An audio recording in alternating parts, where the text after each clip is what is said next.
probablemente hasta hoy la ciudad de Jericó sea la que guarde la construcción humana, la construcción hecha por una civilización humana más antigua, una torre.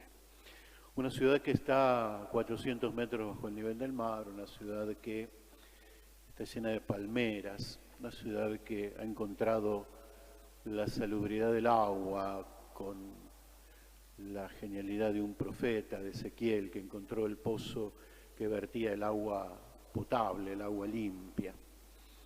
Pero también una ciudad que vivía en medio de la mugre, de la suciedad, de la vergüenza.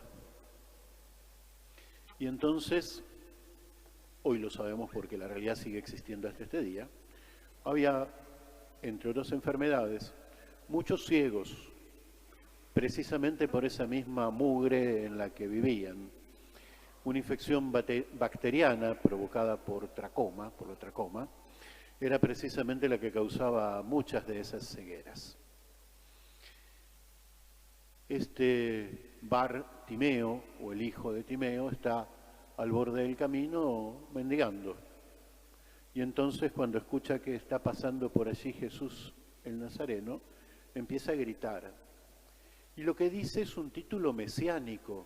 Le está diciendo hijo de David, lo está reconociendo como Mesías.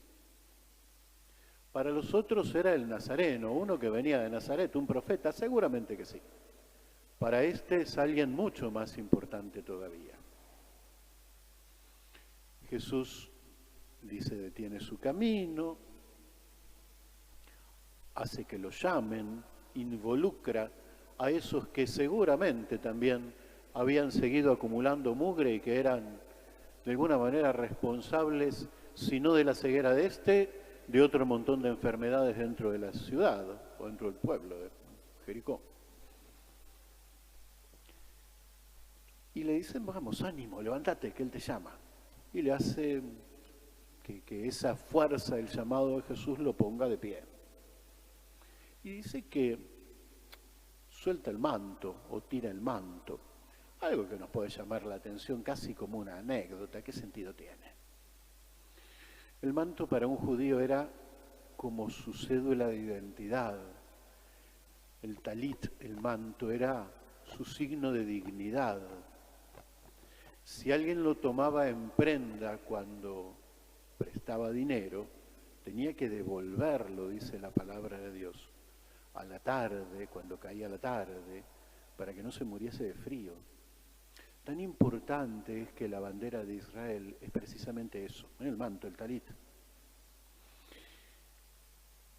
Deja su dignidad, deja su cobijo, deja todo eso que en medio de la mendicidad le daba ser alguien, porque ahora el que lo llama es Jesús.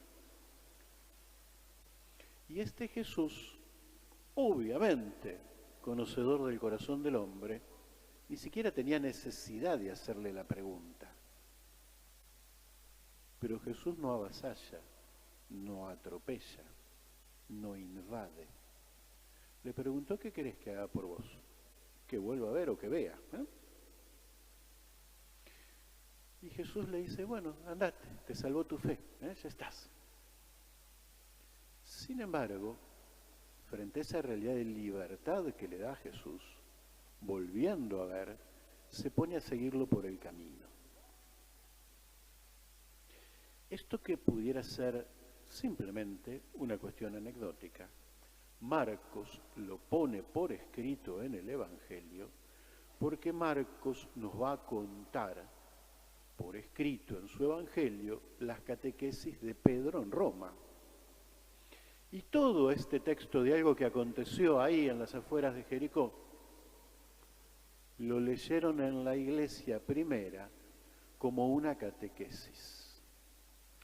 Jesús es el que le devuelve la vista, el que lo ilumina, y es precisamente aquel que, desde esa experiencia de libertad, lo pone otra vez en su tierra, en su realidad, en su sintonía. Pero él dice, se puso a seguirlo por el camino. Y el camino fue el primer nombre que tuvo nuestra fe de cristianos. Se hace creyente. se hace alguien que lo sigue a Jesús, un discípulo.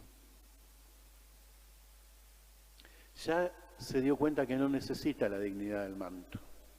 Ahora la dignidad se la da a un Jesús que llama, que invita, que convoca. Ahora la realidad de su dignidad se la da a alguien que lo rescata de un montón de miradas para las cuales no era nadie, aunque sabían quién era y lo conocían y el nombre. Ahora entiende que alguien le respeta su intimidad, que no es el Dios de la ley, que desde el templo de Jerusalén lo hacían avasallante a través de la mediación de tantos y tantos personajes, sumos sacerdotes, levitas, el resto de sacerdotes por turnos, etc. Este le pregunta, ¿qué querés que yo haga por vos? Nuestra fe pasa por ahí, absolutamente por ahí, por un Jesús que todo el tiempo nos está preguntando lo mismo, ¿qué querés que yo haga por vos? No avasalla, no atropella, respeta nuestros tiempos, nuestros límites, nuestras dudas.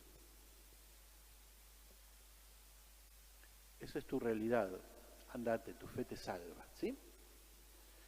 Nosotros somos quienes, recobrando la vista, tenemos que seguirlo por el camino. Somos la gente que, desde la libertad, nos animamos o nos animemos a ser discípulos de verdad. Repito, esto era una linda catequesis que Pedro le enseñaba a la gente allí en Roma sobre algo que había acontecido bastante lejos de Roma, en Jericó, en una ciudad que seguramente era una de las primeras realidades en la que la civilización humana dejó su huella. Ojalá que también nosotros, en medio de nuestra ciudad, en medio de nuestro morón, en medio de nuestro tiempo, seamos capaces de darle al hombre la misma libertad que Jesús y lo llevemos al encuentro diciéndole a la gente, dale ánimo, que Él te está llamando, siempre llama, que así sea.